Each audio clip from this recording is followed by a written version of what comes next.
എല്ലാവർക്കും നമസ്കാരം. എല്ലാവരും നല്ല സുഖത്തിലുണ്ടെന്ന് വിചാരിക്കുന്നു. ഇപ്പം ഞാനൊരു പോസ്റ്റ് ഇട്ടിട്ടുണ്ടായിനി. എന്നോട് എന്തെങ്കിലും ചോദ്യം ഉണ്ടെങ്കിൽ ചോദിച്ചോളൂ, ഞാൻ നിങ്ങൾക്ക് ഉത്തരം തരാൻ പറഞ്ഞിട്ട്. അതേപോലെ ഞാൻ ഇൻസ്റ്റാഗ്രാമിലും ഫേസ്ബുക്കിലും സ്റ്റോറി ആക്കിയിട്ട് ഇട്ടിട്ടുണ്ടായിനി. അപ്പം എന്തൊക്കെ പറഞ്ഞാൽ യൂട്യൂബിൽ ചോദിക്കാണ്ട് അവർ ഫേസ്ബുക്കിൽ എനിക്ക് പേഴ്സണൽ മെസ്സേജ് അയച്ചിട്ട് എന്നോട് ഓരോ കാര്യം ചോദിച്ചു. അപ്പോൾ അതിനെല്ലാം കൂടിയിട്ട് ചോദ്യത്തിന് ഉത്തരമായിട്ടാണ് വന്നത്. കുറച്ച് ചോദ്യം ഞാൻ എടുത്തിട്ടുണ്ട്. കുറേ ആൾക്കാർക്ക് ചോദ്യം ചോദിക്കാനില്ല. എൻ്റെ അടുത്ത് എപ്പോഴും പറയുന്നതാണെങ്കിൽ നല്ലോണം പാടണം, നല്ല എപ്പോഴും ചിരിച്ചുകൊണ്ട് തന്നെ ഇരിക്കണം എന്ന് കുറേ കാര്യങ്ങൾ പറഞ്ഞു. അപ്പോൾ അവർക്കെല്ലാം സന്തോഷം, നന്ദി. എനിക്ക് കുറേ സന്തോഷം. ഞാൻ എന്തായാലും ചോദ്യം നോക്കാം. കുറച്ച് ചോദ്യം എഴുതി വെച്ചിട്ടുണ്ട്. കുറേ ഞാൻ വീഡിയോ ഇങ്ങനെ വലിച്ചു നീട്ടുന്നില്ല. നോക്കാം. ആദ്യമായി പാട്ടിൻ്റെ വഴിയിലെത്തിയത് എന്നാണ്? ഞാൻ എല്ലാവരും പണ്ടേ പാടുമല്ലോ, അംഗൻവാടി പഠിക്കുമ്പോഴെല്ലാം പാട്ട് പാടും, ആംഗ്യപ്പാട്ടെല്ലാം പാടി വരുമല്ലോ. പക്ഷെ ആദ്യമായിട്ട് പാട്ടിൻ്റെ വഴിയിലേക്ക് വരുന്നത് ഞാൻ 4ാം ക്ലാസ്സിൽ പഠിക്കുമ്പോൾ മറ്റില്ലേ, കുക്കു കുക്കു കുയിലേ എൻ്റെ കൈ നോക്കുമോ, ആ പാട്ട് ഞാൻ വെറുതെ പാടി നോക്കിയത്. അപ്പോൾ എൻ്റെ സൗണ്ട് നല്ലൊരു നമുക്കറിയാം, നമ്മളെ സൗണ്ടിലൊരു മാറ്റം വരുമ്പോൾ സൗണ്ട് കുറച്ച് പാങ്ങായ പോലെ തോന്നി. ആടെ തൊട്ടാണ് ഞാൻ പാട്ടിൻ്റെ മത്സരങ്ങൾക്കെല്ലാം കൂടാൻ തുടങ്ങിയത്. പിന്നെ 5ാം ക്ലാസ്സിലെ ശരിക്കും UP ലെവലിലേക്ക് എത്തുമ്പോഴാണ് വേറെ സ്കൂളിലേക്ക് മാറുമല്ലോ. സാധാരണ നമ്മളെ നാട്ടിലെ സ്കൂളിൽ നിന്ന് ആ സ്കൂളിലേക്ക് മാറുമ്പോൾ അവിടെ ഹയർ സെക്കൻഡറി വരെ ഉണ്ട്. അപ്പോൾ അവിടെ ഇങ്ങനത്തെ എല്ലാം പ്രോഗ്രാംസിനെല്ലാം അല്ലെങ്കിൽ ആർട്സിനും സ്പോർട്സിനെല്ലാം കുറച്ചും കൂടി പ്രാധാന്യം കൊടുക്കുന്ന സ്കൂളായതുകൊണ്ട് അവിടെ നിന്നാണ് ശരിക്കും ഞാൻ തുടങ്ങിയത്, പാട്ട് പാടാൻ തുടങ്ങിയത്.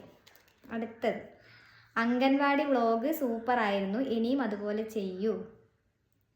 ഞാൻ വെറുതെ വീട്ടിലിരിക്കുന്ന സമയത്ത് അംഗൻവാടിക്ക് പോകാൻ നിൽക്കുന്ന സമയത്ത് എനിക്ക് തോന്നി നിങ്ങളെല്ലാം കൂടി എൻ്റെ നാട് കാണിക്കുക. എന്നിട്ട് തേച്ചു വായിച്ചാൽ അത്. എന്നിട്ട് ഞാൻ എന്താക്കി പോകുന്ന പോക്കിന് വീഡിയോ ഓൺ ആക്കിയിട്ട് ചെയ്തേ ഇല്ലു. പിന്നെ കുഞ്ഞോല ഉറങ്ങുന്ന സമയമായത് കൊണ്ടാണ് പിള്ളമാരെ വീഡിയോ അധികം എടുക്കാൻ കഴിയാത്തത്. ചിലപ്പം പിള്ളമാരെ വീട്ടുകാർക്ക് ചിലപ്പോൾ അത് ഇഷ്ടമാവണമെന്നില്ലല്ലോ. എൻ്റെ കുഞ്ഞിനെ എന്തെങ്കിലും വീഡിയോയിൽ കാണിച്ചതെന്ന് ചോദിച്ചാൽ എനിക്ക് ഉത്തരവില്ല. അപ്പോൾ അതുകൊണ്ടാണ് ഞാൻ അംഗൻവാടിത്തെ കുഞ്ഞോളെ കാണിക്കാത്തത്. ഏതായാലും നോക്കട്ടെ, ഇനി അതുപോലെ ചെയ്യാൻ. എനിക്ക് വ്ളോഗായിട്ട് ചെയ്യാൻ എനിക്ക് അറിയില്ല ശരിക്കും. ഞാൻ ഇങ്ങനെ ആലോചിക്കും, ഇപ്പോൾ ഇങ്ങനെ ഈ വോയിസ് കവർ കൊടുക്കുന്നതും കുറേ എന്തെങ്കിലും പറയുന്നില്ലേ, പക്ഷെ അങ്ങനെയൊക്കെ കഴിയുന്നില്ല. എന്നാലും ഞാൻ ഇനി വ്ളോഗെല്ലാം നോക്കട്ടെ, കഴിയുമെങ്കിൽ ഞാൻ ചെയ്യാം. അടുത്തത്, ജീവിതത്തിലൊരിക്കലും മറക്കാൻ പറ്റാത്ത നിമിഷം. കുറേ നിമിഷമുണ്ട്. ഒന്നെന്ന് പറയുന്നത് എന്തായാലും എന്താ പറയല്, എനിക്കൊരാഗ്രഹം ഉണ്ടായിരുന്നു. എനിക്ക് ആദ്യമായിട്ട് എനിക്ക് ജോലി ചെയ്തിട്ട് ശമ്പളം കിട്ടുന്ന എൻ്റെ അച്ഛൻ്റെ കയ്യിൽ കൊടുക്കണമെന്ന്. അപ്പോൾ ആദ്യമായിട്ട് ഞാൻ ടീച്ചിങ്ങിന് പോയിട്ട് കിട്ടിയ ശമ്പളം ഞാൻ ആദ്യമായിട്ട് കൊടുക്കുന്നത് എൻ്റെ അച്ഛൻ്റെ കയ്യിലാണ്. അപ്പോൾ അന്ന് അച്ഛനുണ്ടായൊരു സന്തോഷമാണ് എൻ്റെ ജീവിതത്തിൽ ഏറ്റവും മറക്കാൻ പറ്റാത്തൊരു നിമിഷം. രണ്ടാമത്തൊന്ന് പറഞ്ഞാൽ എൻ്റെ കല്യാണം കഴിഞ്ഞത്. കാരണം ഞാൻ ഒട്ടും വിചാരിച്ചിട്ടാ ഞാൻ സ്നേഹിച്ച ആളെ കല്യാണം കഴിക്കാൻ എൻ്റെ വീട്ടുകാരെ സമ്മതിക്കാറുണ്ട്, ഇത്രയും ദൂരമായതുകൊണ്ട്. പക്ഷെ അതെനിക്ക് അവരെന്താ പറയല്, എന്നെ ഭയങ്കര സർപ്രൈസാക്കി. കാരണം എൻ്റെ ഇഷ്ടത്തിനായി ഒന്നിച്ച് നിന്നു. പിന്നെ ഒരു മറക്കാൻ പറ്റാത്ത അനുഭവം എന്ന് പറഞ്ഞാൽ, ഞാൻ പണ്ട് സ്വപ്നം കണ്ടുകൊണ്ടായിരുന്നു എന്നെ നമ്മളിങ്ങനെ റോട്ടിലെല്ലാം നടക്കുന്ന അങ്ങനെ വർത്താനം പറയില്ല, എന്നെ ഇൻ്റർവ്യൂ ചെയ്യുന്നത് ഞാൻ തന്നെ, ഉത്തരം കൊടുക്കുന്നത് ഞാൻ തന്നെ. അപ്പോൾ പണ്ട് ഞാൻ ഉജാല ഏഷ്യാൻ്റെ ഫിലിം അവാർഡിൽ എത്ര പ്രാവശ്യം വാങ്ങിച്ചു എന്നറിയാം. സ്റ്റേജിൽ കയറിയിട്ട് നമ്മിങ്ങനെ വർത്താനം പറയില്ല. അപ്പോൾ ഞാൻ അഭിനയിച്ച സിനിമ ഇതാണ് എന്നെല്ലാം പറഞ്ഞിട്ട് ആ ഒരു അഭിനയിക്കൂലേ നമ്മൾ. പക്ഷെ അത് ആദ്യമായിട്ട് ജീവിതത്തിൽ സംഭവിച്ചിട്ടാകുമ്പോൾ അതൊരിക്കലും എനിക്ക് മറക്കാൻ പറ്റാത്തൊരു നിമിഷമുണ്ട്. കാരണം നമ്മൾ എന്തെങ്കിലും ആഗ്രഹിക്കാതെ എപ്പോഴെങ്കിലും നമ്മുടെ ജീവിതത്തിൽ നടക്കുന്ന എനിക്ക് മനസ്സിലായത് അപ്പോഴാണ്. പണ്ട് കളിച്ചതെല്ലാം അപ്പോൾ ഓർമ്മ വന്നു. അടുത്തത്, പുഞ്ചിരി ഒരുപാട് ഇഷ്ടമാണ്. കുറേ ആൾക്കാർ കമൻറ്റ് ചെയ്യുന്നുണ്ട് ഞാൻ ചിരിക്കുന്ന കാണാൻ നല്ല രസമുണ്ടെന്നോ, അല്ലെങ്കിൽ അത് അവർക്കൊരു പോസിറ്റീവ് എനർജി കിട്ടുന്നതെന്നല്ല. ശരിക്കും എന്നോടല്ല, പണ്ട് എനിക്കിത് ഫസ്റ്റ് എൻ്റെ അടുത്ത് പറയുന്നത്, ആ ടീച്ചർക്ക് അത് ഓർമ്മയുണ്ടെന്ന് എനിക്കറിയില്ല. ഞാൻ പണ്ട് വെള്ളൂർ സ്കൂളിൽ പഠിപ്പിക്കുന്ന സമയത്ത് DY എന്ന് പറഞ്ഞൊരു ബസ്സിൽ കയറിക്കൊണ്ടായിരുന്നു. അപ്പോൾ അതിൽ അടൂർ സ്കൂളിൽ പഠിപ്പിച്ച എനിക്ക് തോന്നുന്നു ഉഷ ടീച്ചറെന്ന് തോന്നുന്നു. ടീച്ചർ എൻ്റെ ഒന്നിച്ചിട്ടുണ്ടായ ശ്യാമിനി ടീച്ചറോട് പറഞ്ഞു പോലും, അവൾ രാവിലെ ബസ്സിൽ കയറിയിട്ട് ചിരിക്കും. അപ്പോൾ ആ ദിവസം നല്ല ഇതാണെന്നുള്ള ചിരി കാണുന്നത് അന്ന് എൻ്റെ അടുത്ത് ഉഷ ടീച്ചർ പറഞ്ഞത് എനിക്ക് ഓർമ്മയുണ്ട്. അത് കഴിഞ്ഞിട്ട് ഇപ്പോഴാണ് ഞാനത് കേൾക്കുന്നത്. ശരിക്കും നിങ്ങൾക്കെല്ലാം സന്തോഷം ആവുമെങ്കിൽ എനിക്ക് ഇഷ്ടമാണ് ഇങ്ങനെ ചിരിച്ചുകൊണ്ടിരിക്കാൻ. അടുത്തത്, ചിത്രയുടെ ഏതെങ്കിലും മെലഡി പാടുമോ? സത്യം പറയട്ടെ, ഭയങ്കര ആഗ്രഹമുണ്ട് ഇങ്ങനത്തെ പാട്ട് പാടണം. നിങ്ങൾ ഇപ്പോൾ നോക്കിയാൽ മനസ്സിലാവും. ഇപ്പോൾ ഞാൻ കുറേയെല്ലാം പഠിച്ചില്ലേ, അങ്ങനെയല്ല പാടാൻ തുടങ്ങിയില്ല അങ്ങനത്തെ എല്ലാം. മുമ്പ് ഞാൻ നാടൻ പാട്ട് മാത്രമേ പാടിക്കൊണ്ടായിട്ടു. എത്രത്തോളം നിങ്ങൾ സ്വീകരിക്കുമെന്ന് എനിക്കറിയില്ല. എന്നാലും എനിക്ക് കൈ നടക്ക് ഞാനിപ്പോൾ മെലഡിയെല്ലാം അല്ലെങ്കിൽ അങ്ങനത്തെ ടൈപ്പ് പാട്ടുകൾ പാടാൻ ശ്രമിക്കുന്നുണ്ട്. ആയില്ല, എന്തൊന്ന് പ്രാക്ടീസ് ചെയ്താൽ വല്ലതും ശരിയാവുമായിരിക്കും. എന്നാലും ഞാൻ പാടും. ഈ പറഞ്ഞത് എന്താ, ഞാൻ ആരും പേര് എഴുതിയിട്ടാണ്. എന്തായാലും ഞാൻ അവർക്ക് ഉണ്ടെങ്കിൽ ഞാനത് പാടും. അടുത്തത് ലൈഫിലെ ആഗ്രഹം. ലൈഫിൽ എന്താ ആഗ്രഹം എന്ന് വെച്ചാൽ ആരെ കൊണ്ട് പൊട്ടു പറയിപ്പിക്കാണ്ട് ഇങ്ങനെ നല്ല തന്നെ പറഞ്ഞിട്ട് ജീവിച്ചാൽ മതി എന്നുള്ളൊരു ആഗ്രഹം എനിക്കിപ്പോൾ ഇല്ലു. അടുത്തത് love story, teaching experience, last പഠിപ്പിച്ച് സ്കൂളിൽ ചോദിച്ചിട്ടുണ്ട്. കുറേ ആൾക്കാരോട് ചോദിക്കുന്ന ലവ് സ്റ്റോറി. എനിക്ക് തോന്നിയിട്ടുണ്ട് ഞാൻ പഠിപ്പിച്ച പിള്ളേരെന്നെ ചോദിക്കുന്നതോ എനിക്കൊരു സംശയമുണ്ട്. ലവ് സ്റ്റോറി അങ്ങനെ വലുതായിട്ട് വലിയ ലവ് സ്റ്റോറി ഒന്നുമില്ല. കുറേ ആളോടല്ലേ ഞാൻ പറഞ്ഞില്ല ലവ് സ്റ്റോറി. ഒരു പ്രോഗ്രാമിന് കാണുന്നു, ഫ്രണ്ട്സ് ആവുന്നു, പിന്നെ ഫോണുണ്ടല്ലോ, അങ്ങനെ ഫ്രണ്ട്ഷിപ്പിൽ തന്നെ മെസ്സേജ് അയക്കുന്നു. ഒരു സമയം കഴിയുമ്പോൾ നമുക്ക് തോന്നുമല്ലോ, ഒരിഷ്ടം തോന്നി, ആ ഇഷ്ടം അങ്ങോട്ട് പറഞ്ഞു, പിന്നെ അത് സെറ്റായിട്ട് 6 വർഷം സ്നേഹിച്ചു. അത് കഴിഞ്ഞ് എന്താ പറയുക, മരം ചുറ്റി പ്രേമൊന്നുമല്ല. മരം ചുറ്റി പ്രേമം പൊട്ടുന്നല്ല ഞാൻ പറയുന്നത്. എന്നാലും അധികം കാണൽ, മിണ്ടൽ അങ്ങനത്തെ ഒന്നും ഉണ്ടായിട്ടില്ല. ഫോണുണ്ടല്ലോ, അപ്പോൾ അങ്ങനെയായിരുന്നു. പിന്നെ വീട്ടിൽ തന്നെ ഇഷ്ടപ്പെട്ടിട്ട് തന്നെ കല്യാണം കഴിക്കണം, വിളിച്ചോടാനും കഴിയാനൊരു വാശി ഉണ്ടായിരുന്നു. അപ്പോൾ അത് എൻ്റെ അച്ഛനമ്മയും സാധിച്ചു തന്നു. അടുത്തത് ടീച്ചിങ് എക്സ്പീരിയൻസ്. സത്യം പറയട്ടെ, എനിക്ക് ജേർണലിസ്റ്റ് ആവാൻ ഭയങ്കര ആഗ്രഹമായിരുന്നു. ജേർണലിസ്റ്റ് ആയിരുന്നു ഇഷ്ടം. അപ്പം എന്നെ അച്ഛൻ വിട്ടിട്ട്, ദൂരം പോയിട്ട് പഠിപ്പിക്കാൻ കഴിയില്ല, അല്ല പറഞ്ഞിട്ട് എന്നെ വിട്ടിട്ട്. അത് കഴിഞ്ഞിട്ട് ഞാൻ ടീച്ചേഴ്സിന് ഇഷ്ടമാണ്, പക്ഷെ എന്നെക്കൊണ്ട് പഠിപ്പിക്കാൻ പറ്റുമെന്ന് എനിക്കറിയുന്നില്ലല്ലോ. അത് കഴിഞ്ഞിട്ട് ഞാൻ ഡിഗ്രി കഴിഞ്ഞിട്ട് ഞാൻ ബി.എഡിന് പോയി.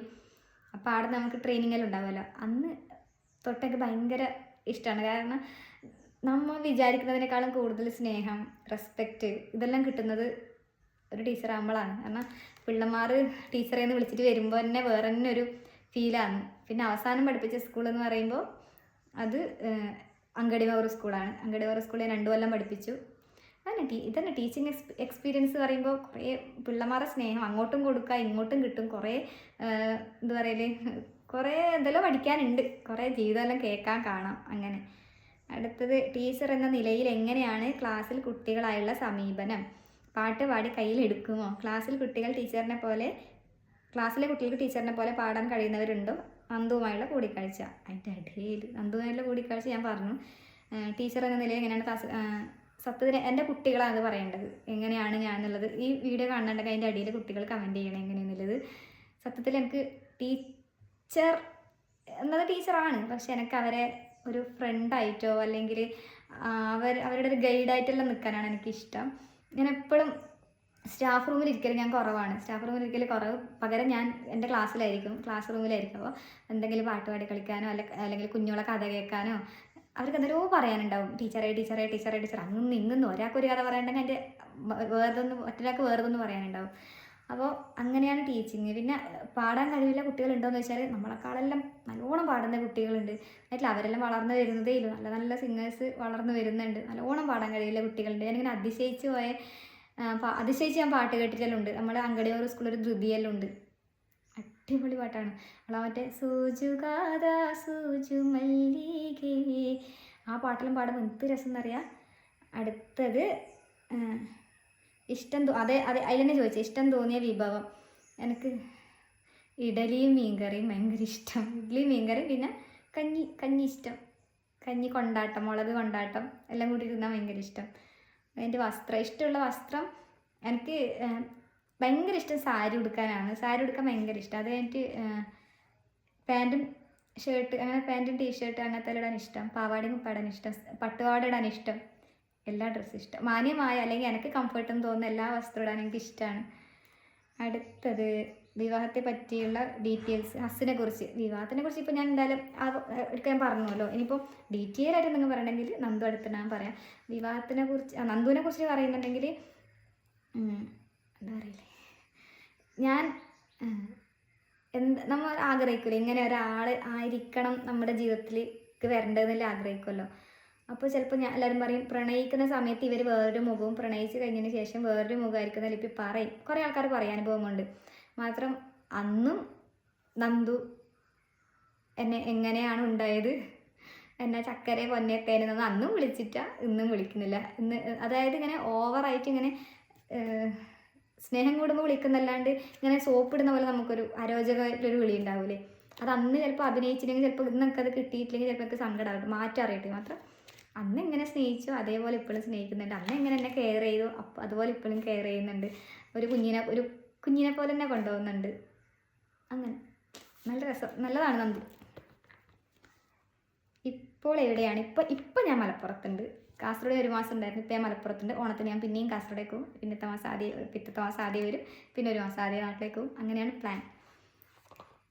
അതായത് എനിക്ക് എന്നിൽ തന്നെ തോന്നുന്ന പോസിറ്റീവ് ആൻഡ് നെഗറ്റീവ്. എനിക്ക് എന്നിൽ തോന്നുന്ന പോസിറ്റീവ് എത്രയല്ലോ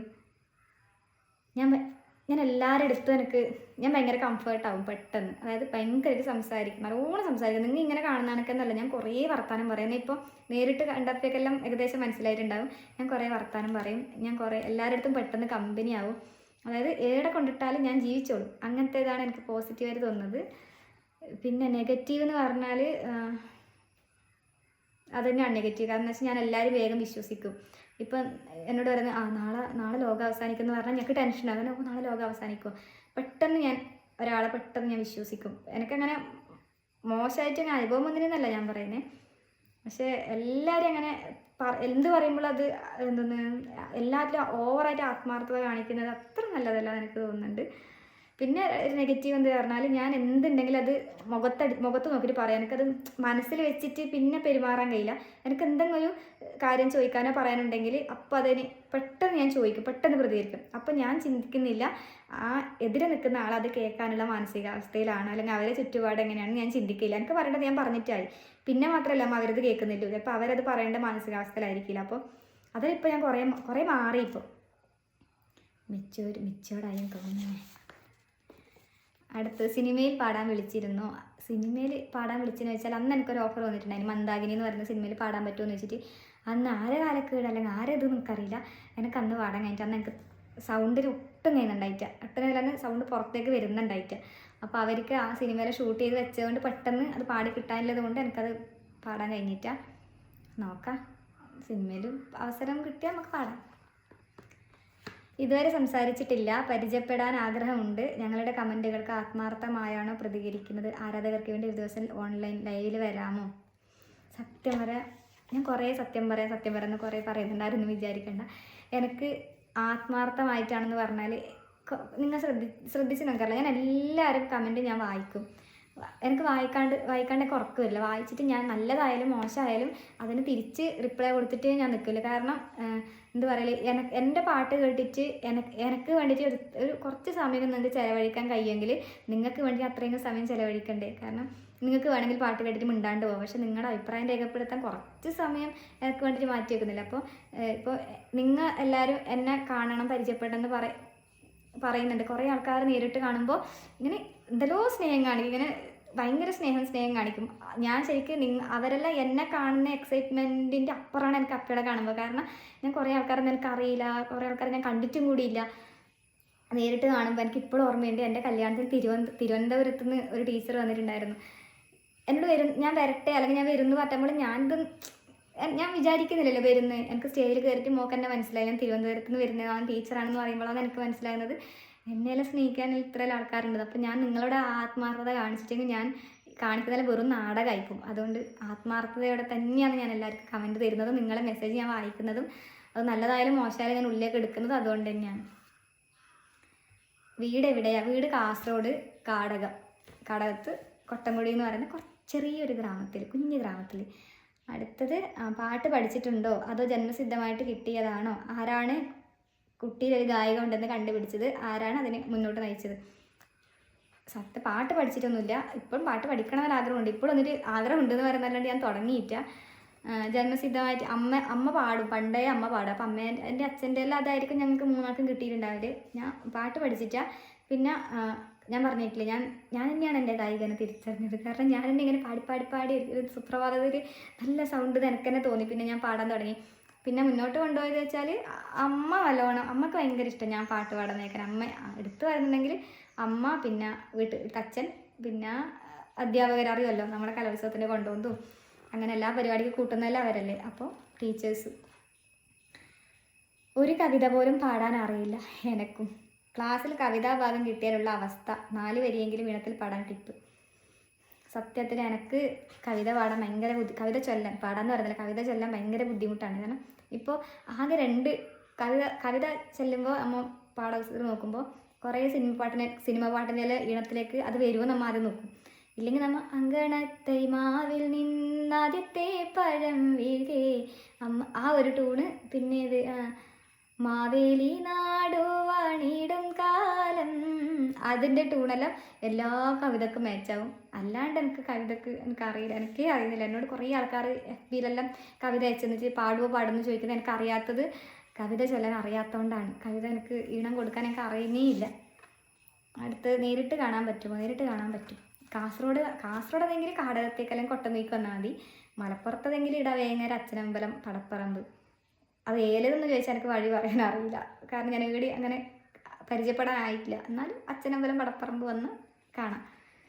അടുത്ത് അതന്നെ മലപ്പുറം വന്നാൽ എങ്ങനെ കാണാൻ പറ്റുമെന്ന് ചോദിച്ചാൽ. അപ്പോൾ അത് വീഡിയോ കുറേ വലുതായല്ലേ ഞാൻ വർത്തമാനം പറഞ്ഞിട്ട്. അടുത്തത് കാസർഗോഡ് മലപ്പുറം എത്രത്തോളം വ്യത്യാസമുണ്ട്? കുറച്ച് വ്യത്യാസമുണ്ട്. ഭാഷ, ഭക്ഷണ രീതി മാറ്റം എങ്ങനെ ഉൾക്കൊള്ളാൻ കഴിയുന്നു? ഭാഷയിൽ എനിക്ക് വലിയ മാറ്റം തോന്നുന്നില്ല. കാരണം ഞാൻ എൻ്റെ രീതിയിൽ വർത്തമാനം പറയുമ്പോൾ അപ്പേതായ രീതിയിൽ വർത്തമാനം പറയുന്നത് മനസ്സിലാവുന്നു. തമ്മിൽ എന്താണ് ഉദ്ദേശിക്കുന്നത് ഇപ്പോൾ നല്ലോണം മനസ്സിലാവുന്നു. ആദ്യം കുറച്ച് ആയിക്കൊണ്ടാനി ചോദിച്ചെന്നെ വന്നോണ്ടാനി. ഇപ്പോൾ അത് കേട്ടാകുമ്പോൾ ഞാൻ പറയുന്നത് അവർക്കും തിരിയുന്നു, അവർ തിരുന്ന് എനിക്കും തിരിയുന്നു. ആളുകൾ എത്ര പ്രകോപനമായി സംസാരിച്ചാലും വളരെ സൗമ്യമായി പെരുമാറാൻ എങ്ങനെ കഴിയുന്നു?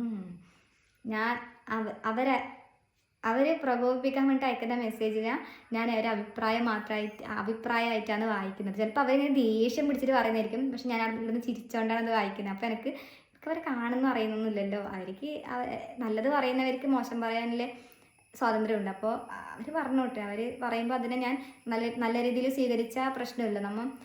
രണ്ട് കൈയും കുട്ടിയാലല്ലേ സൗണ്ട് ഉണ്ടാവും. പിന്നെ അതിനെ ഞാൻ തിരുത്താൻ പോയിട്ട് എൻ്റെ അടുത്ത് എല്ലാവരും പറയും തിരുത്താൻ നിൽക്കരുത്. ശരി തന്നെ. കാരണം അവർ പറയേണ്ടത് പറഞ്ഞു. അപ്പം ഒരു നന്ദിയിൽ അത് ഒതുക്കുക. അവർ അഭിപ്രായം പറയാൻ അത്ര സമയം എനിക്ക് ചിലവാക്കിയില്ല. അപ്പോൾ നന്ദി. Before marriage, after marriage miss ചെയ്യുന്നത് എന്ത്? ഫ്രണ്ട്സ്, കറക്കം, ഉറക്കം.